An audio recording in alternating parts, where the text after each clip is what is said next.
दोस्तों नमस्कार, मैं हूं विनीता यादव। जिस तरह से इस बार मोदी सरकार का नहीं हुआ 400 पार और उसके बाद मोदी जी ने भगवा से एक अच्छी खासी दूरी सी बना ली है, ऐसा लग रहा है। न सिर्फ ये चुनाव के बाद हुआ बल्कि चुनाव से पहले ही उन्होंने अपने इंटरव्यूज में बोलना शुरू कर दिया था कि किस तरह से उन्होंने कभी भी हिंदू मुसलमान के बीच में फर्क नहीं किया। ऐसा तो वो कर ही नहीं सकते, बचपन से उनकी परवरिश ऐसी है।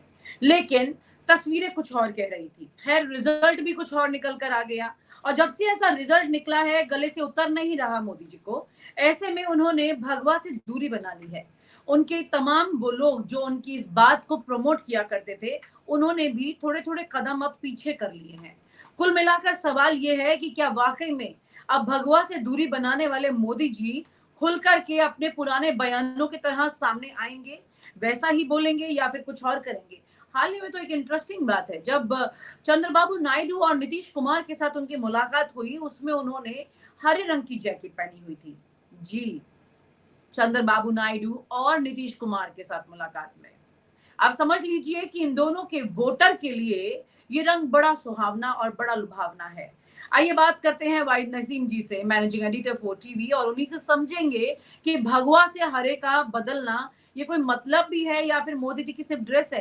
क्योंकि जिस दिन इन्होंने हरी जैकेट पहनी, उस दिन उन्होंने पूरे दिन कपड़े नहीं बदले और इसी बात को लेकर कांग्रेस ने ट्वीट कर दिया था।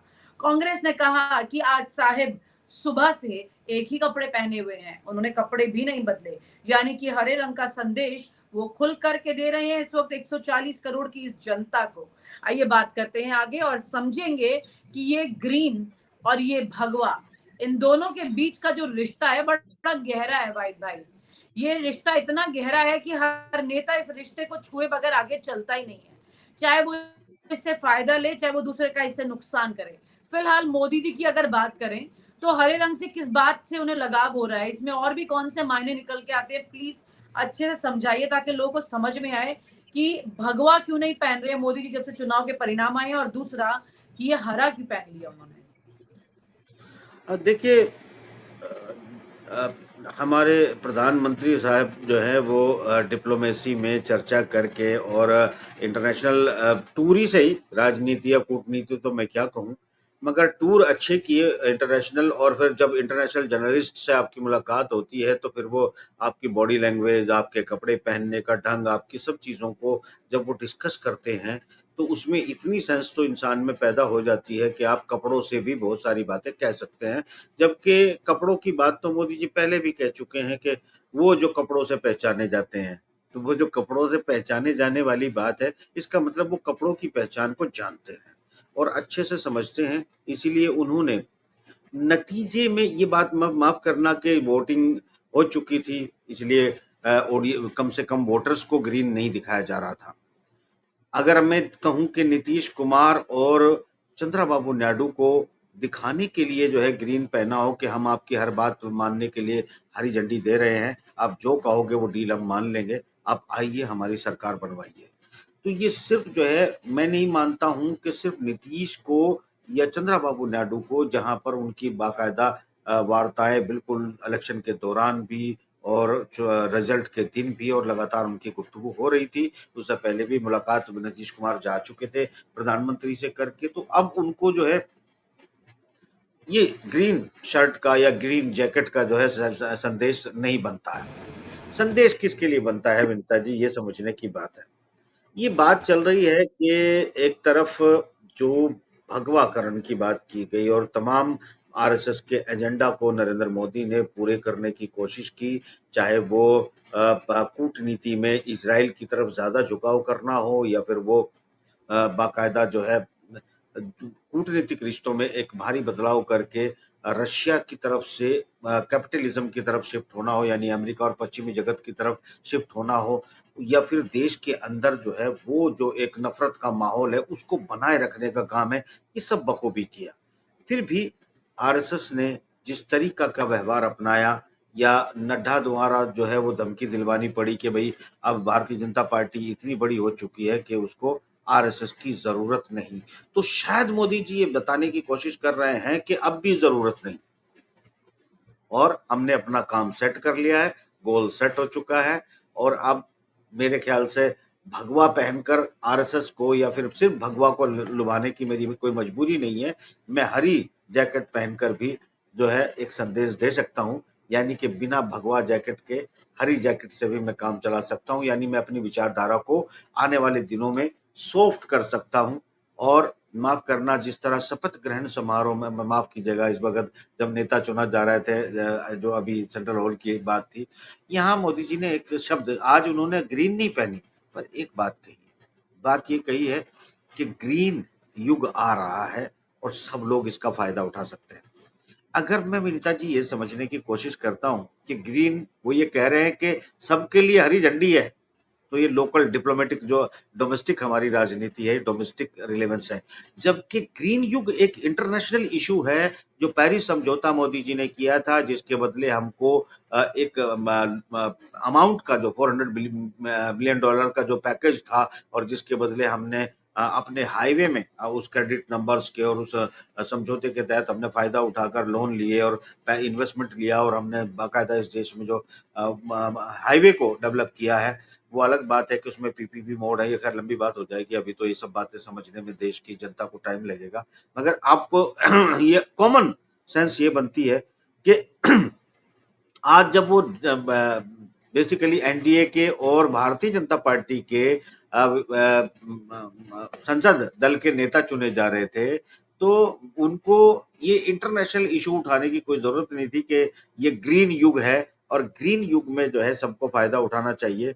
तो ये एक तरफ मुझे लगता है कि कांग्रेस, समाजवादी पार्टी या फिर उसमें से भी जो कोई आना चाहते हैं, या फिर शिवसेना या और कोई भी आना चाहते हैं, तो सब वेलकम है, क्योंकि जितने लोग आएंगे उतना नीतीश कुमार और चंद्रबाबू नायडू का प्रेशर उन पर कम होगा, और जितना प्रेशर कम होगा वो उतनी ही अपनी पुरानी फॉर्म में वापस लौटेंगे। क्योंकि अभी उन्होंने जो है ये सिग्नल दिया है इस ड्रेस के जरिए कि मैं अब सॉफ्ट भी रहूंगा थोड़े दिन, मैं अब जो है कोई आएगा उसके लिए भी हरी झंडी है, और मैं जो है स्वागत भी सबका करूंगा, और नीतीश जी की भी सब बातें मान लूंगा, चंद्रबाबू नायडू की भी सब बातें मान लूंगा।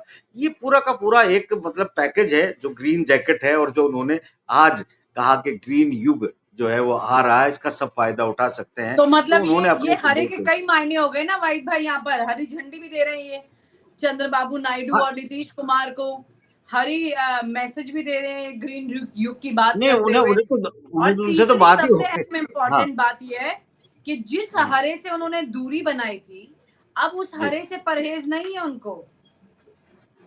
नहीं, वो उन्होंने धमकी समझिए ना आप इसको, किसको धमकी दी जा रही है ये। बेसिकली हरे के बजाय वो सफेद भी, जो सरेंडर का झंडा होता है, जो जब जब कोई चीज सरेंडर की जाती है तो हर सफेद, जैसे आज उन्होंने थोड़ी सी ऑफ वाइट जैकेट पहनी हुई थी, तो ऑफ वाइट से थोड़ी सी और उसमें नील दिया होता तो वो सरेंडर का ही संकेत होता है, और उन्होंने बाकायदा सफेद कपड़े तो पहने ही थे, तो सरेंडर का झंडा उन्होंने लगा रखा था, उसमें कोई दौरा नहीं है आज। मगर जो ग्रीन है वो सरेंडर का नहीं है, वो ग्रीन तो बेसिकली एक सिग्नल होता है। ग्रीन सिग्नल तो सब जानते हैं ग्रीन सिग्नल क्या होता है, तो बेसिकली ये जो ग्रीन सिग्नल है, ये उन तमाम, बोल रहे हैं वाहिद भाई, सीधा बताइए ना ग्रीन सिग्नल क्या कर रहे हैं मोदी जी? रंग बड़ा सोच समझ के पहनते हैं, ये तो आपको भी मालूम है मोदी जी रंगों के साथ कितना।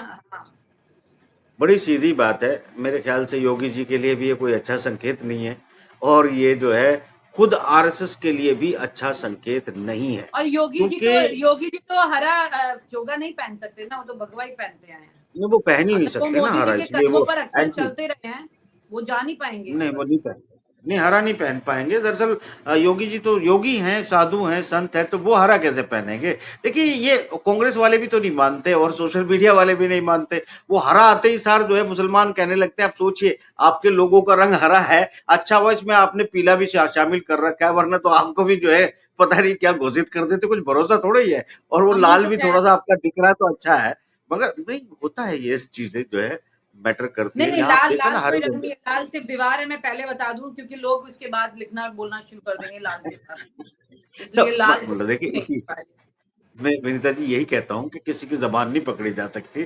तो अगर मगर एक बात बड़ी संजीदगी की है जो हमें करनी चाहिए। संजीदगी की बात यह है विनीता जी कि इस हरी जैकेट या हरी ग्रीन सिग्नल्स या ग्रीन डे, और ग्रीन डे की अगर बात करते हैं कि ग्रीन युग आ रहा है, तो इसका मतलब तो बहुत बड़ा हो जाता है। यानी आप पूरी की पूरी इस देश की कूटनीति को पश्चिम की झोली में अमेरिका की तरफ शिफ्ट करने वाले हैं, क्योंकि अमेरिकन कंपनियों का, अमेरिकन सिस्टम्स का, अमेरिकन इकोनॉमिक सिस्टम का पूरा जो ग्रीन रेवोल्यूशन के नाम पर जो झंडा, जो एजेंडा है, जो 17 सस्टेनेबल गोल और एजेंडा 2030 है, उसका मुख्य पार्ट ये है कि आप फ्यूल को खत्म कर जीरो कर देंगे, आप जो है जो पोल्यूशन है उसको जीरो कर देंगे। जिसके बाद हालांकि हम विदेशों में भी बहुत सारी चीजें देख रहे हैं, पर इसके लिए पहले एक आपको सीरीज चलानी पड़ेगी विनीता जी, ताकि देश की जनता और ऑडियंस समझ सके, क्योंकि हमारी ऑडियंस उतनी मैच्योर नहीं है जो इन कूटनीतिक बातों को समझ सके। मगर उन्होंने एक इशारा शायद जो है वो ये भी हो सकता है, मैं आपको एक बहुत वाज़ेह तौर पर बात कर रहा हूं और देश की जनता को भी बताना चाहता हूं, जो समझ सके समझ ले, नहीं समझ सकते तो मेरे में इतना दिमाग नहीं बचा कि मैं घर घर जाके समझाऊं। दोनों एक ही प्लेटफॉर्म पर खेल रहे थे, दोनों एक ही मालिक की नौकरी बजा रहे थे, दोनों बेटर कौन ये साबित करने पर लगे थे। कांग्रेस सत्ता में आना नहीं चाहती थी, शायद उसी का मजाक जो है अंतरराष्ट्रीय लेवल पर मोदी जी ने उड़ाया है। वो सत्ता में आना नहीं चाहती थी, अगर चाहती तो उनके पास ऑप्शन था।